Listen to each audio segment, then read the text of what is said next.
আজকের রাজনীতিতে আমাদের সঙ্গে আছেন আওয়ামী লীগ দলীয় সংসদ সদস্য শাদাব আকবর চৌধুরী এবং ব্যারিস্টার রুমিন ফারহানা আছেন সাবেক সংসদ সদস্য। আপনাদের দুজনের কাছেই প্রশ্ন, আপনাদের পানি লাগবে কিনা? পানির বোতল কিন্তু আছে আপনার ওখানে? পানি লাগবে? পানি আছে, হ্যাঁ, এরকম একটা বোতল আছে। মুগ্ধ আমাদের জন্য অনেকগুলো পানির বোতল রেখে গিয়েছে, সেই পানি এখানেও আছে। অগস্ট মাস আমাদের শোকের মাস।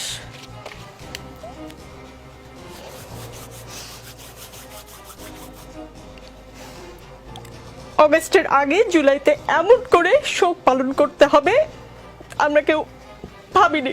কিছুক্ষণ আগে আপনাকে একটা ঘটনার কথা বললাম, আপনি শুনেছেন। আমি আশা করি মাননীয় প্রধানমন্ত্রীকে আপনি এই ঘটনা বলবেন, কি হয়েছে একজন শিক্ষার্থীর সঙ্গে।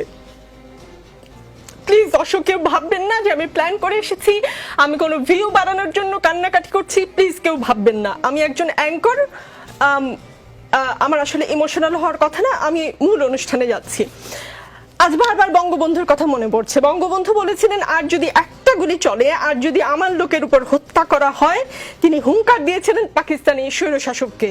আজ বঙ্গবন্ধু থাকলে এই অবস্থা হতো?